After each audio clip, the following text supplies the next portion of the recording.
There has been a lot of talk about ICE, the immigration force for the United States, and the controversies around their recent measures in 2025. This has been bubbling away for some time now, and there's been some cases where it does seem as though ICE are doing the right thing, but there's been other cases where they've very much stepped outside of the boundaries they should be adhering to. But which case is that when it comes to this example? Because a green card applicant truck driver has been detained by ICE. A truck driver with a pending asylum claim and green card application was detained by federal immigration agents at a way station in northern Indiana, according to his wife. Ahmed Neni, 29 years of age and a Mauritanian national, was taken into custody by Immigration and Customs Enforcement and Indiana State Police at around 11:30 a.m. on October 16th after being stopped during a routine inspection while completing his regular delivery route, according to his wife.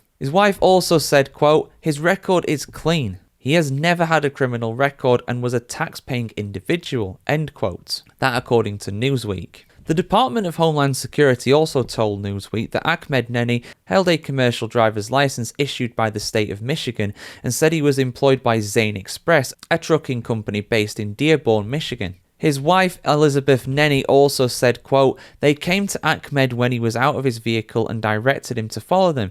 Ahmed is a law-abiding individual, so he complied. I received a call from him stating he was taken by ICE and that if anything happens, not to be scared.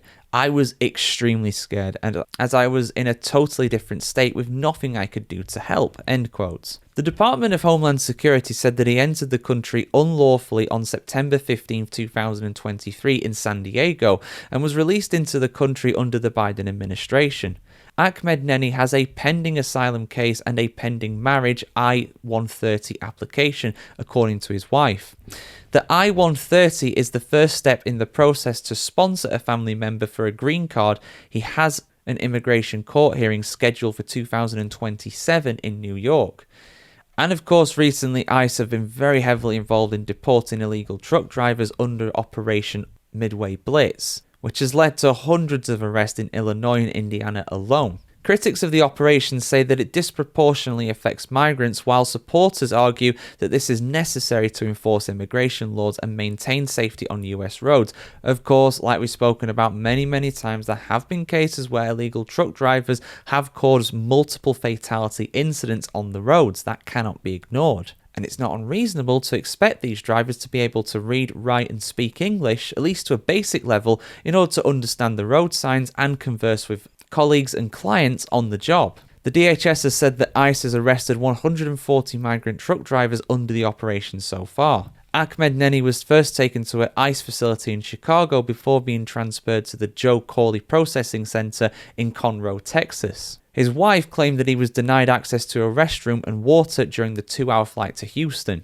going so far as to say that he has been treated as less than a human, saying, quote, "Since he's been detained, they have limited his food supply. He is Muslim, and with that he is unable to eat pork. He has skipped many meals because he can't eat pork," end quote. So, what do we think about this one? Well, at the end of the day, you shouldn't be able to get a CDL license when you're an illegal immigrant in a country. And how has he been paying tax in the country despite being an illegal immigrant? There's a lot of questions when it comes to these. It's like, how have they got away with this for so long? How have they been paying tax? Is it through his wife? His wife seems like she's settled in the US. Without knowing some more details about this, it's hard to form a full opinion of it. But at the end of the day, it's not just him that's been breaking the laws here.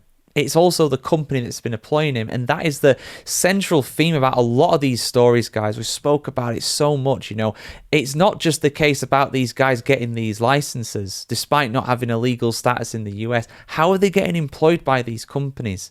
How are they still getting away with it? Well, I guess because they're allowed to get away with it.